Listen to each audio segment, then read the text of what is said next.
All right, let's get into it. We're talking about the Battle of the Bulge, Germany's final, desperate roll of the dice on the Western Front during World War II. This battle would go down in history as America's bloodiest of the entire war. In fact, Winston Churchill himself later called it, and I'm quoting here, the greatest American battle of the war, an ever-famous American victory. High praise, right? But here's the crazy part. This legendary victory started out as an absolute disaster for the Allies. I mean, they were caught completely by surprise. So, what on earth happened? Well, it all kicked off in late 1944, and it started with a massive, desperate gamble from a cornered Adolf Hitler.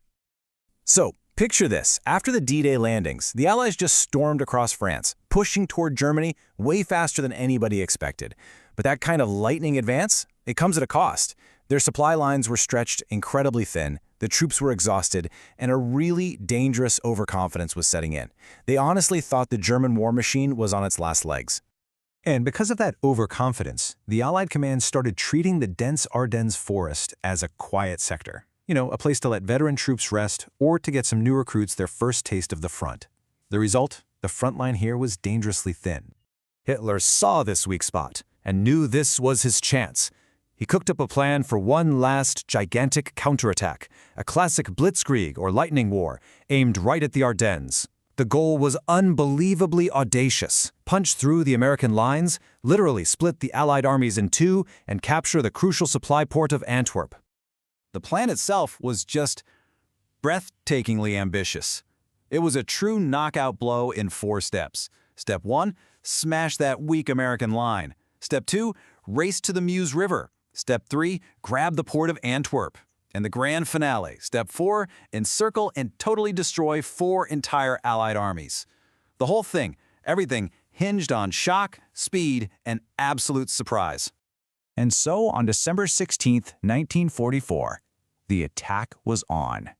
In the freezing, pre-dawn darkness, the whole thing kicked off with a massive artillery barrage. Over 400,000 German soldiers and hundreds of tanks just slammed into the completely unprepared American troops.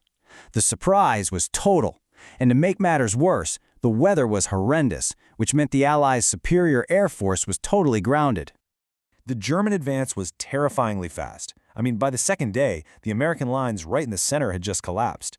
This huge push to the west created this massive dent in the Allied front line, which the press almost immediately nicknamed the Bulge. And by day 5, the Germans had completely surrounded the vital crossroads town of Bastogne.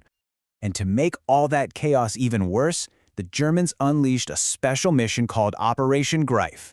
They sent in English-speaking commandos wearing American uniforms to sneak behind the lines.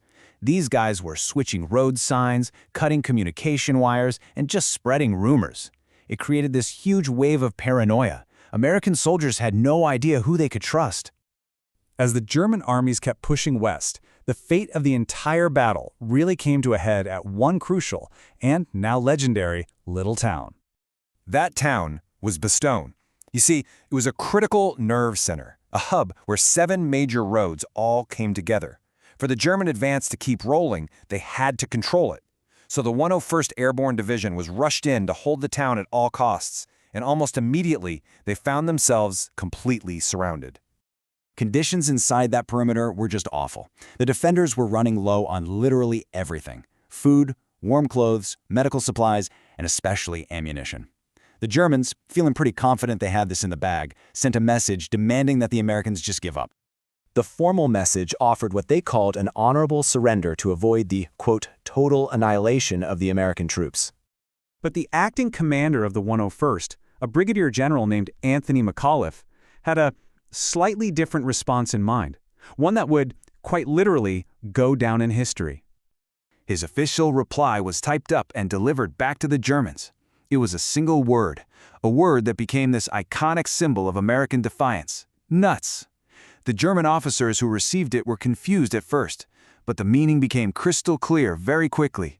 The 101st was never gonna surrender. And that one word, nuts, it really captured the spirit of defiance that was starting to spread all across the front. The German offensive had hit its high water mark. The tide was about to turn. See, the Germans' lightning advance started to sputter out. Their whole plan depended on capturing Allied fuel depots to keep their tanks moving, but they failed to do that. The heroic, fierce resistance at key crossroads like Bastogne and St. Vith completely wrecked their timetable, their supply lines were stretched to the breaking point, and yeah, they were literally running out of gas. And then, on December 23rd, the one thing the Germans had been dreading happened. The weather broke. The fog and clouds that they had been protecting them just vanished. The skies cleared, and that unleashed the full, devastating power of Allied air superiority on the totally exposed German columns below.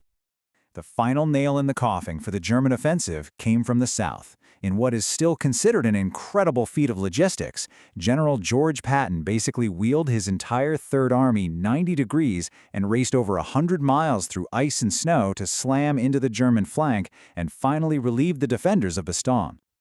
So the crisis was over, but the cost was just staggering. The fighting dragged on for another month, and it's in those numbers that we see exactly why this battle is so significant in American history. The human cost was absolutely immense. For the United States, this became the single largest and bloodiest battle of the entire war. We're talking about 81,000 American casualties that's killed, wounded, or captured. The losses on both sides were just staggering.